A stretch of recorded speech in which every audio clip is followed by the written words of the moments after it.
Sinjirang, sinjirang. Orang yang berusaha untuk kopi. Terganggu orang mau kopi. Keron orang mau kopi. Kalian orang mau kopi. Ayo kopa. Ya macam ini pun. Dua batu waka katan dua. Mana kita sejarah na. Payan uta. Waka katan. Ayah. Baret.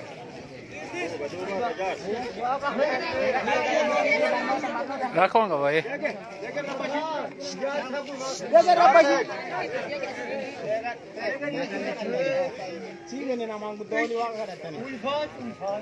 Kanan duran jiru. Nadu batea. Nadu batea. Nah, kawan juga lagi. Reving kami kan, reving kami kan. Walu bedutu. Walu bedutu.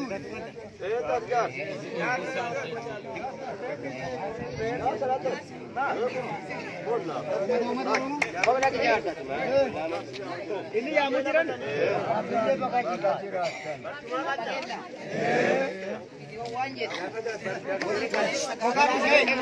Anda bola ke giren malesa video yette makam ogamatte ogga dittari badde umata oromo nyata tutte achirra video ra odp finjede odp mo ama giren gatte mekene galte jenna isin khade amara jala galte nuti dinna finjette galtun kale tigre amma kana galtun amara Hagibboti sabatti semayu arti walti dachate arbanyochin taba sadini walti dachate nubitinna yette ifijarte barcuma tigren kale irra tette umata oromo sama dana tutterra tenne kane isi erganne aka tigren kale isi ergite nulle isi erganne angon qabanna yette kate taba kale isi video yetten kam badadinna yette afa oromo sodde bijijirte umata oromo tinyate Guli galle Galte duwa.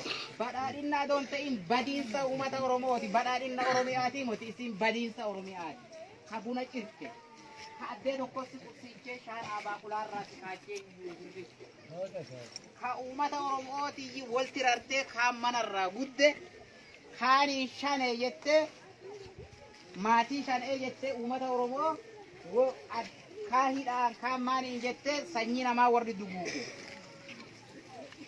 Isi maatii teenna haa balleessitu nuti immoo maatii isin misoomsita wali galle militii shanee jedhaa ka isin wanni jette osoo hin ta'ini nu dubartii milishaa irraa uumaan goonu wali galle obboleetti teenna akkaniitii teennaatti jaalanna ilmaa isaanii ilmaan teenna gara mana fi deebitee akka abbaa isaaniiti ilmaan teenna godhe adoontiin waliin dhalannee waliin guddannee fira kenna waan ta'eef in jaalanna uummata Oromoo addan baay'u miseensa ebelu jennee Ulfaatu guddaatu.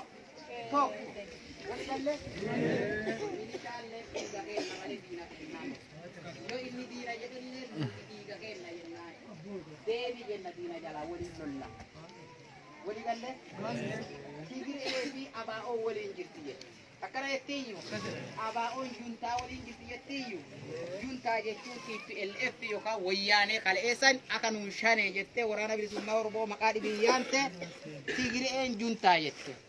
Tigiree waggaa 28 nabi dudda ba'ate niitii ta'ee fi biyya Oromiyaatiin saansise dhufi gaafa isiin miila warraa xaraddee marra afaa hadhoottee dhadhaa mooqaa nyaachisu sanuu waraana bilisummaa Oromoo Tigiree lolaatu. Akkanami nuti Tigireen firooman qannu nami obbidiyoo tana badhaadhina farra uummata Oromoo godhaa jiru kana dhale Tigiree saniif warra harka dhiigaa warra ilmaan teenna saamaa ture qabeenya keenna saamee gurguratee irraa ka'ee har'a biyya fiiti lolaa jiru walii hiriiroon qabnu boruun walii galle nu uufi Tigireen kaleelle isaanchi wal beeka malee nu har'alleen kaleelle waliin beennu har'allee diina kenna biyya fi dhuunfattee meeshaa gurguddaa qabeenya kennaan saantee osoo isi addee sana baatee aanii akka biyyee akka hidhadhoo biyyee ruuqaa ati biyyee baatee aan duwwaa baa jiraattu warri maashinaan biyya teenna isaanii. Akka ati baatee jalaa baate maashinaa warqii sana dhiqatu kaayoon kenna. Dalga deebisii waraabaa. Akkiidhaan biyya sana qotattanu kaayoon kenna qotee bulaa guddisu. Wali galle albuuda biyya teenna hin beeku. Nedaajii warqii jirtu adoonsistu biyyeessi dandee sana dhimmeet xiqqoon ganna ala kulaalitiin mulqamaa dubartiin dhaltu biyyee abbaaraa hobbaa jirti. Wali galle araba keessa mootummaa mataasii waan qabduuf yemenirra ilmaan teennata hobbaatti warqii isaanii nedaajii takkatti qaqaddu ummati araba nedaajii isa waan bilisummaa qabuuf itti fayyadamee horaa jira. Har'a adoo bilisoonne qabeenya Oromiyaa keessa har'a ijoolleen baatee aan qottu adoon ta'in maashinaan qonnee tokko lammummaadhaaf mana keetti mindaa nyaata. Asoo hin baratin qabeenya uumamaa waan qabduuf Arabiyaa